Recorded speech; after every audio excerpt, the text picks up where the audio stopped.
Queridos irmãos, a paz do Senhor, estamos aqui para gravar mais uma pré-aula dentro desse currículo Escatologia, Doutrina das Últimas Coisas, janeiro a março de 2020. Nós estamos aqui para gravar a pré-aula de número 9, o estudo As Bodas do Cordeiro.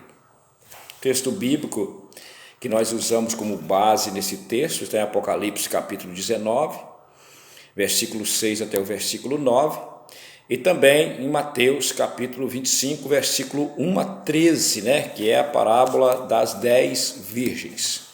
Nós não vamos ler o texto, porque você tem a revista aí na sua mão, e nós não vamos ler o texto, porque também quem não tem uma revista tem uma Bíblia e você pode acompanhar. Nós vamos só fazer comentários, trazer subsídios, para que nós possamos fazer uma aula melhor na próxima terça-feira. Que a gloriosa e santa paz do Senhor esteja na vida de todos vocês. A introdução diz que a ceia das bodas do Cordeiro é a expressão máxima da relação entre Cristo e a sua igreja. É a figura do casamento, do esposo e da esposa, que aparece na Bíblia em várias passagens. A palavra de Deus afirma que o Senhor Jesus é o noivo ou o esposo celeste da igreja. Por isso o apóstolo Paulo, ele se dirigindo aos irmãos de Corinto, ele disse: eu estou zeloso de vós, com zelo de Deus, porque vos tenho preparado para vos apresentar como uma virgem pura a um marido, a saber, a Cristo. Segundo aos Coríntios, capítulo 11, versículo de número 2. A Bíblia diz que a noiva do Cordeiro, que é a igreja, ela estará vestida de linho fino, puro e resplandecente, que representam a justiça dos santos. A palavra boda, ela aparece várias vezes no texto bíblico, tanto no Antigo Testamento quanto no Novo Testamento, e ela sempre significa a festividade, o dia, a celebração do casamento. O nosso primeiro ponto diz que o casamento judaico, que é aonde a Bíblia usa a figura de linguagem para falar sobre as bodas do Cordeiro, a Bíblia vai usar a figura do casamento judaico. Então, o casamento, uma maneira, o sistema de casamento, a forma como acontecia o casamento entre os judeus, serve de base tanto para o texto de Mateus 25, onde Jesus fala para os judeus sobre as 10 virgens. Nós sabemos que aquela parábola das 10 virgens, ela se aplica primeiramente a Israel, e depois ela tem aplicações que se servem para a igreja. Você vai ver que na parábola das 10 virgens de Mateus capítulo 25, a noiva está lá, e a noiva é a igreja. Por isso que a noiva não é nominada, é simplesmente dita a noiva, porque a noiva ainda não era a noiva, porque a igreja ainda não havia sido inaugurada. E aquelas 10 virgens, o cortejo, representava o povo de Israel. Então, mesmo que Jesus falou uma parábola destinada aos judeus naquele contexto, existem aplicações, existem lições que nós vamos aprender nessa revista, e essas lições diz respeito à prudência e imprudência. A parábola das 10 virgens mostra que apenas as pessoas prudentes, pessoas preparadas, precavidas de antemão, é que farão parte da igreja que se terá essas bodas do Cordeiro, tendo esse relacionamento com Cristo simbolizado na figura do casamento. E isso vai acontecer após o arrebatamento da igreja, após o tribunal de Cristo. Nós aprendemos na aula passada que após o arrebatamento da igreja, enquanto aqui na terra está acontecendo a grande tribulação, um período de 7 anos, lá nas nuvens do céu, nas regiões celestiais, irá acontecer primeiro o tribunal de Cristo para galardoar a noiva, galardoar a igreja, e depois as bodas do Cordeiro, que é a cerimônia da união eterna entre Cristo e a sua igreja, que somos nós. Então, o casamento judaico é usado dessa maneira, e nós destacamos aqui que o Senhor Jesus e também o apóstolo João, lá no capítulo 19 de Apocalipse, ele vai mostrar que o casamento é usado para simbolizar a glória espiritual final, a alegria dos verdadeiros servos de Deus, né? A igreja é revelada no Antigo Testamento em vários textos como noiva, e Jesus é revelado como noivo. No Antigo Testamento, Deus também usava esse tipo de figura no seu relacionamento com Israel. Por exemplo, o livro do profeta Oséias, um episódio em que o casamento de Oséias foi usado como figura do relacionamento entre Deus e Israel.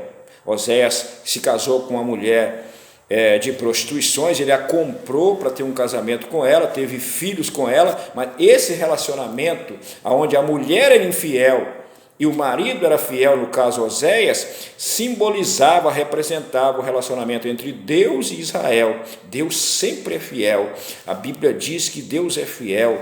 Se nós formos fiéis, Ele é fiel. Se nós formos infiéis, Ele continua fiel, porque Ele não pode negar a si mesmo. Então a infidelidade é sempre do lado do povo, do lado de Israel e do lado da igreja, se assim acontecer, né? A figura principal, as coisas mais importantes do relacionamento de um casamento é intimidade e fidelidade. São coisas que só existem e devem existir no ponto mais alto entre um homem e uma mulher. Por isso que Deus usa esse tipo de figura de linguagem, né? Então, nós vamos destacar aqui, como diz o primeiro ponto, algumas coisas que mostram a figura do casamento judaico ilustrando o relacionamento entre Cristo e a igreja. A primeira delas, que está aqui no texto, mostra que no casamento judaico o pai escolhia a esposa para o filho. Isso está lá em Gênesis 24, quando Abraão mandou o seu servo Eliezer buscar Rebeca para se casar com Isaac, seu filho. Então, da mesma forma como o pai no casamento judaico, ele escolhia a noiva para poder casar com seu filho, da mesma forma Deus, através de Cristo Jesus, nos escolheu. A Bíblia diz que Deus nos elegeu em Cristo antes da fundação do mundo, para que nós fôssemos santos, separados do mundo e irrepreensíveis, diferentes do mundo, através do amor de Cristo na nossa vida. Está lá escrito em Efésios capítulo 1, versículo de número 4. No casamento judaico, assumia-se um compromisso de noivado, onde eram colocadas as condições para o casamento. O noivado geralmente durava de 1 mês a 1 ano. Dentro desse 1 ano aí poderia haver o casamento. Não tinha uma data marcada nesse período, durava de 1 mês a 1 ano o noivado. Então era assumido de antemão, havia um documento onde estavam colocadas as condições aonde o casamento seria mantido. O noivado iria redundar em casamento, ou senão o noivado seria desfeito, e era desfeito com divórcio, porque já era um compromisso assinado, documentado com testemunhas entre as duas famílias, né? A igreja, no caso, é chamada de noivo, e Cristo é chamado de noivo, como nós já dissemos, né? Então, nesse compromisso, aparecia a figura dos dois noivos. As famílias assumiam um compromisso, já aparecia a figura dos dois noivos. No casamento judaico, fazia-se o pagamento do dote para obter a noiva. O pai calculava quanto tempo aquela moça poderia dar de lucro trabalhando para ele, né? E agora ele ia pegar a sua fonte de trabalho e ia dar ela para um marido. Então ele calculava e ali ele colocava o valor do dote. E aí o noivo tinha que pagar. Jesus pagou o preço na cruz do Calvário. Ele deu a sua vida, porque a Bíblia diz que o salário do pecado era a morte. Então todos nós estávamos condenados a morrer. Então Jesus deu a sua vida, pagou o preço para que ele pudesse nos tirar de lá do mundo, tirar da escravidão do pecado e fazer-nos limpos, lavou, purificou a nossa vida, nossas vestes, para que nós pudéssemos ser a noiva do Cordeiro. No casamento judaico, o noivo sai com um cortejo para buscar a noiva em sua residência, a fim de trazê-la para si. Cristo, o noivo da igreja, sairá com um cortejo angelical para buscar a noiva, a fim de trazê-la para a casa do Pai. Nós estudamos isso no arrebatamento da igreja. O Senhor descerá do céu com alarido, com voz de arcanjo, e tinha toda uma surpresa, né? A noiva tinha que estar pronta para poder ser surpreendida na hora que não estava esperando.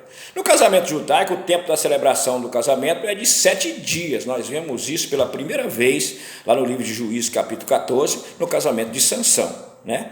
O tempo das bodas no céu será de 7 anos, ou seja, uma figura. É por isso que nós somos pré-tribulacionistas, porque nós queremos, nós somos a noiva do Cordeiro, e essa festa de casamento que começa no tribunal de Cristo, que eu acho que alguém me perguntou semana passada, pastor, o tribunal de Cristo faz parte da festa? Eu creio que a festa, a bodas no caso, é a hora que entrar na sala do banquete, mas a festa, desde que é a hora que você subir no arrebatamento, isso é festa. Então por isso que essa festa dura 7 anos, porque nesse período aí vai ter o tribunal de Cristo antes de que haja as bodas do Cordeiro, mas ninguém vai perder o privilégio de participar dessa cerimônia, porque no tribunal é para galardão, né? No casamento judaico acontecia um banquete em comemoração, então vai ter o banquete. A Bíblia diz que nós vamos entrar na sala de banquete e nós vamos sentar na mesa, junto com Abraão, junto com Isaac, junto com Jacó, junto com João Batista, né? São aquelas pessoas que são os amigos do noivo, aquelas pessoas do Antigo Testamento, os santos do Antigo Testamento, que também subiram no arrebatamento da igreja quando da primeira ressurreição. O segundo ponto diz que é uma festa no especial. Por quê? Porque é uma festa onde chamava a atenção de toda a cidade.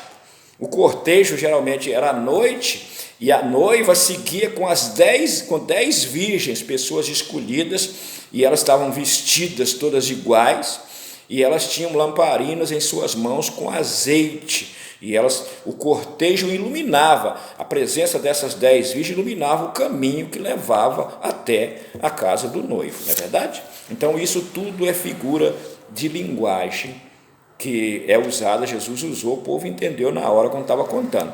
E a Bíblia também mostra que ali existia 2 classes de crentes, os crentes cautelosos, os crentes prudentes, por quê? Porque tinham azeite em suas vasilhas, e os crentes insensatos, que não tinham azeite em suas vasilhas. Deixa eu dizer uma coisa para você aqui que não está na revista. Eu estava orando a Deus, e dizia, Deus, existe coisa tão interessante, esse texto se aplica a Israel, se aplica à igreja, e a aplicação do azeite, nós sabemos que o azeite representa o Espírito Santo, representa o trabalho do Espírito Santo. E a Bíblia diz que aquelas moças prudentes, aquelas virgens prudentes, elas tinham, além das suas lamparinas acesas, elas tinham azeite, uma vasilha cheia de azeite, ou seja, tinha um vaso cheio de azeite. Então, quando você vai prestar atenção no texto, está orando a Deus, e você começa a ler o texto 1 vez, 2 vezes, você percebe que a vasilha cheia de azeite representa a vida cheia do Espírito Santo, porque a lamparina acesa mostrava o cortejo. A lamparina acesa é aquilo que todo crente é na hora que está no culto, na hora que está cantando, na hora que está pregando, aquilo que você é na hora que as pessoas estão olhando e vendo você. Mas e depois, na hora que as pessoas não estão olhando e vendo você? Você continua sendo aquela pessoa cuja vida, cuja obra, cujo falar, cujo andar, cuja maneira de ser, continua brilhando, continua glorificando a Deus, como Jesus diz lá em Mateus capítulo 5, né, quando fala que você coloca a candeia, você tem que colocar no versículo 16, você coloca ela lá no velador, porque para que as pessoas olhem as suas obras e glorifiquem a Deus que está no céu. Então, como o azeite representa o Espírito Santo, a vasilha de azeite representa uma vida cheia do Espírito Santo. E nós sabemos que uma vida cheia do Espírito Santo, lá em Efésios, capítulo 5, versículo 18, é uma vida governada, dirigida pelo Espírito Santo, e essa direção parte de mim. Eu, como a parte passiva, eu abro a minha vida, eu abro a tampa do vaso e eu me permito ser cheio do Espírito Santo.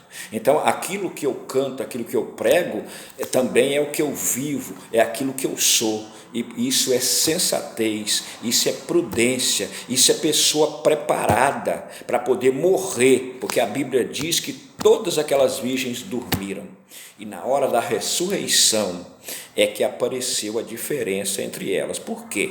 Porque a pessoa que tem uma vida cheia da presença de Deus, a Bíblia diz que ele morre e descansa no Senhor, e as suas obras o acompanham. Ele vai ressuscitar para receber galardão, vai ressuscitar para ir morar no céu. Muita gente, você olha ele assim e você fala, poxa vida, é muito crente. Eu não estou criticando ninguém, estou tentando explicar o texto para você, mas é só aparência.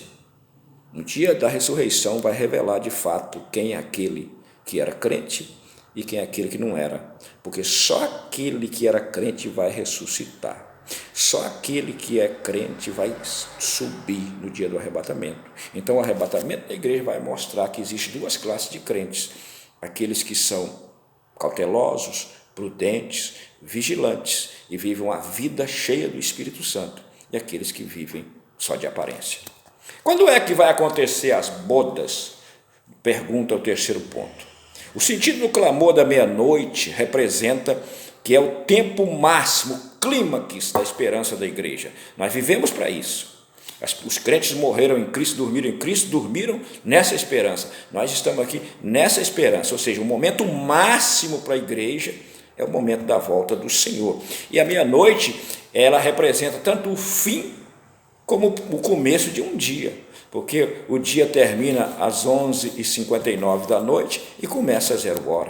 Então ela é tanto o fim de uma era, o fim de um dia, começo do outro. Então a esperança da igreja é que um dia essa vida aqui na terra de esperança, essa vida que não é fácil viver aqui na terra, não é fácil ser crente aqui na terra, vai terminar, e logo em seguida vai começar a fase gloriosa, que é a meia-noite. Ouviu-se um grito, aí vem o noivo. Representa exatamente isso, né?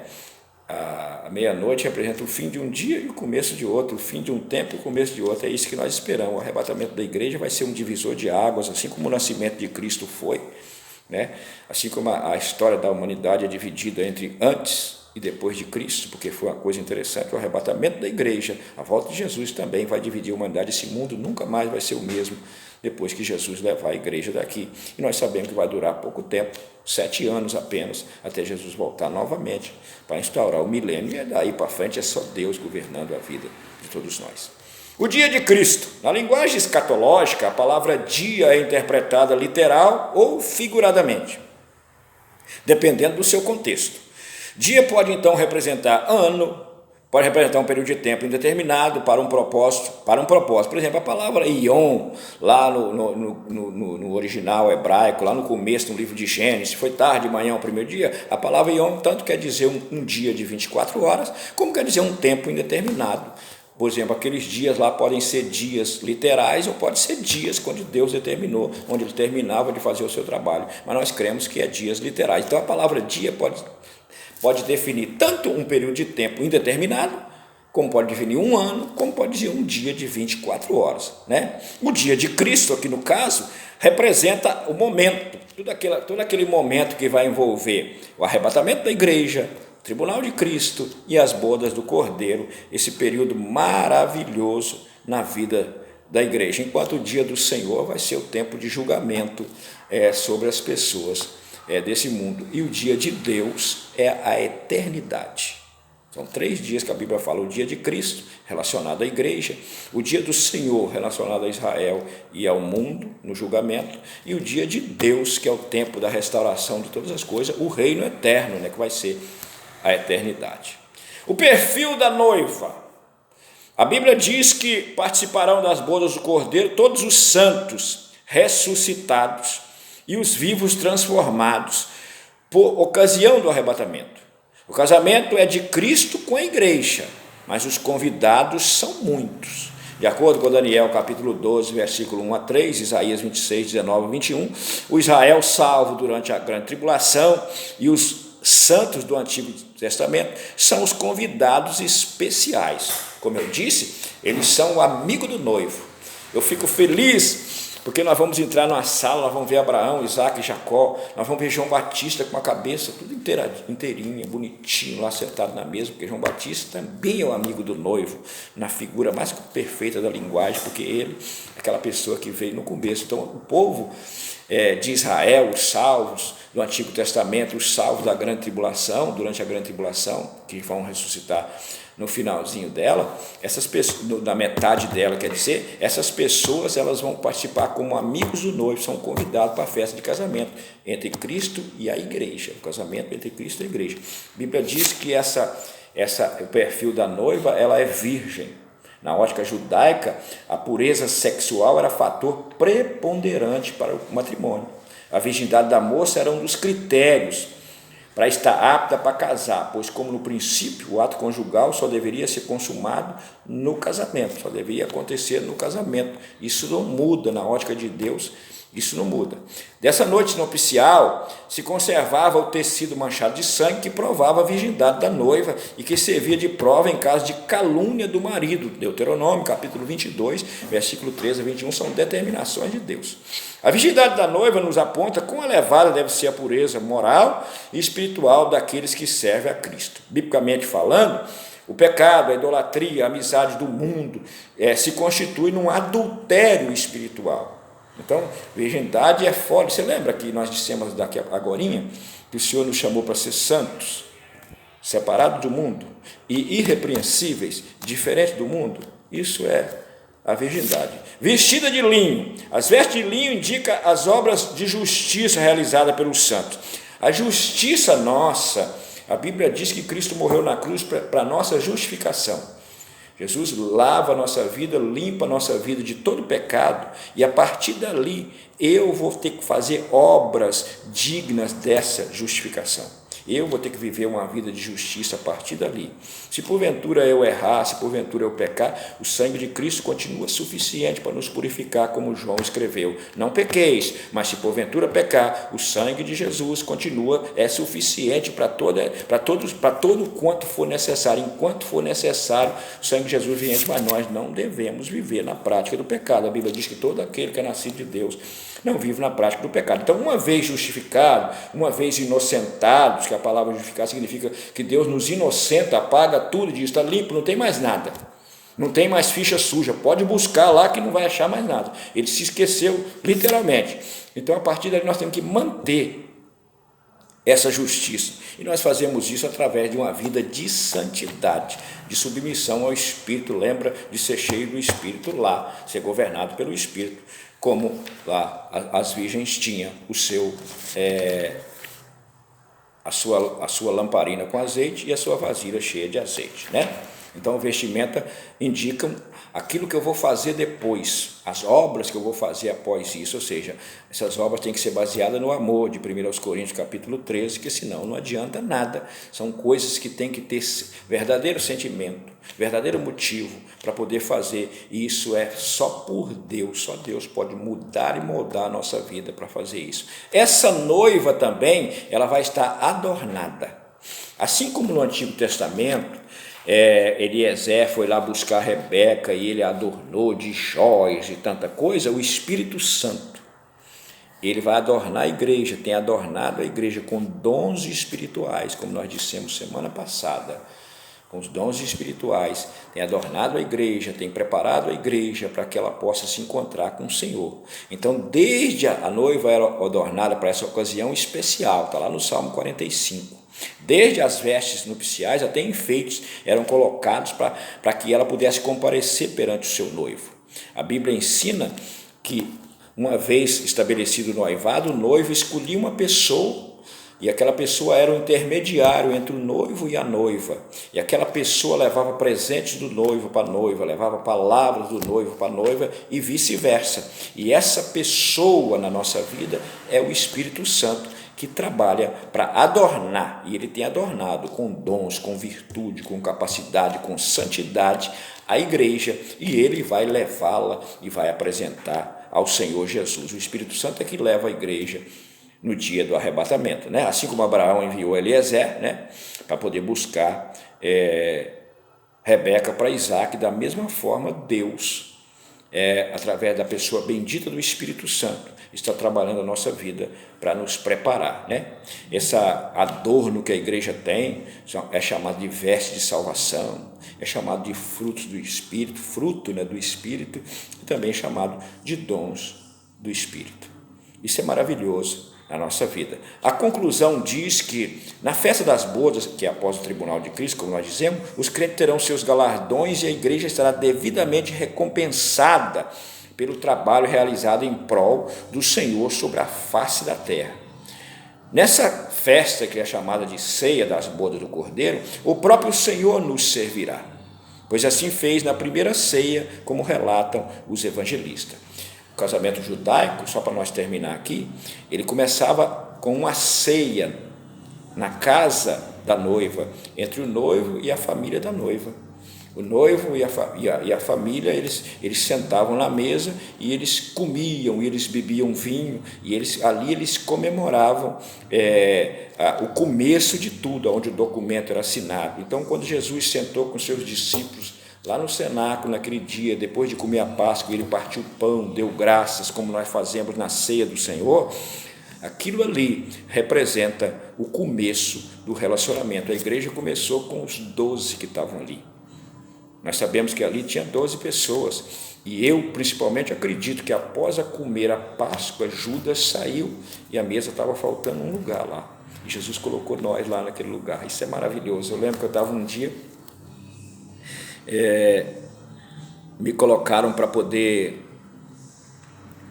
alguém vir conversar comigo, por exemplo, pastor Zé Pedro, saudoso pastor Zé Pedro, me colocou dentro de uma sala lá e disse: pastor, vai lá naquela sala, se algum irmão tem alguma dúvida com relação à ceia do Senhor, ele vai entrar lá na sala e vai falar para você, e você escuta ele e você decide se ele vai participar da ceia ou não. E eu entrei naquela sala, imaginei, ninguém vai vir aqui, porque isso está parecendo um negócio de padre, confessionário, essas coisas assim, mas eu fui lá fazer aquilo que o meu pastor tinha pedido. E eu sentei naquela sala ali, a porta estava fechada atrás de mim, e alguém veio e entrou naquela sala e sentou na minha frente, e nós começamos a conversar. Aquela pessoa era bem mais velha do que eu, na época eu tinha 35 anos, e aquela pessoa tinha 53 anos. Eu disse para ele: não estou aqui como seu filho, como ele disse, você pode ser meu filho, não estou aqui como seu filho, estou aqui como seu irmão, estou aqui não como juiz, mas estou aqui para te ajudar. E ele me contou uma história que eu fiquei pensando, é bem provável que ele não pode participar da ceia do Senhor, pelo meu critério de juízo. Mas aí o Senhor me deu uma palavra, e eu disse para ele assim: olha, você me contou uma história, e agora eu vou te contar uma história. Eu disse para ele assim: imagina que nós estamos hoje, o que está acontecendo aqui entre eu e você é aquilo que aconteceu lá no cenáculo naquele dia, quando Jesus ele estava sentado na mesa com seus discípulos e comeu a Páscoa, e molhou o bocado de pão e deu para Judas, e falou para Judas que Judas era o traidor, e a Bíblia diz que o espírito maligno entrou em Judas, e Judas foi embora. E aí ficou um lugar vago na mesa. Isso é eu falando para ele. Eu disse: agora imagina que você, que acabou de me confessar algumas coisas que a meu critério tiraria você da ceia, mas isso já é uma coisa sua, não era um pecado, uma coisa absurda que eu tinha que levar para o pastor. Eu não posso perdoar pecado de ninguém na hora ali e levar para a ceia. Não vou falar o que é, mas só estou te dando um exemplo. E aí aquele irmão, eu disse para aquele irmão: imagina que você chega lá fora ali, ó, e você bate na porta. Jesus está sentado aqui na mesa com os 11, tem uma vaga na mesa porque Judas foi embora. Você chega lá e bate na porta, aí o porteiro abre a porta e diz assim: aqui, Jesus, é fulano de tal. Eu falei o nome daquele homem. Ele está querendo entrar e comer na tua mesa, sentar no lugar que o traidor foi embora, porque ele se considera não traidor, ele se considera um crente, arrependido, mudado, como os 11 que estão sentados aí na mesa. Aí eu disse para ele: você acha que Jesus mandaria você entrar, ou Jesus não mandaria você entrar? Aquele homem segurou na minha mão assim, com as duas mãos, e disse assim: pastor, eu nunca tive tanta certeza. E ele chorou copiosamente. Eu tenho certeza que Jesus, entendendo o meu coração arrependido como está, ele ia dizer assim: entra, meu filho, porque eu só estava esperando você chegar, esse lugar na mesa é teu. E eu chorei muito com aquele irmão naquele dia, e eu fico feliz, porque eu e você, nós temos um lugar na mesa. A igreja entrou exatamente neste lugar. O Senhor deixou um lugar para nós, e nós vamos entrar, vamos fazer jus, vamos ser fiéis, vamos ser corretos, vamos ser crentes, vamos ser prudentes, lavados, remidos no sangue do Cordeiro. É meu sonho quando eu penso que Jesus vai nos servir, que o Senhor vai partir o pão e vai dizer: eu esperei tanto por isso. Ele disse para os discípulos naquela noite, ele disse: nunca mais eu vou beber o fruto da videira, até aquele dia em que eu vou beber o vinho novo convosco no reino de meu Pai. Deus abençoe a sua vida, que você possa, todos nós possamos ser prudentes, que todos nós possamos ser constantes, todos nós possamos ser determinados e termos a nossa lamparina acesa para as pessoas verem que nós somos crentes, mas ter a vida cheia do Espírito Santo, governados pelo Espírito, para na hora que o Senhor voltar, nós estivermos preparados. Que não seja só aparência, como lamparina e veste branca, mas que seja a vida cheia da pessoa bendita e do trabalhar do Espírito Santo, que é selo na nossa vida e penhor da nossa herança. Deus te abençoe, até a nossa próxima aula, no nome de Jesus.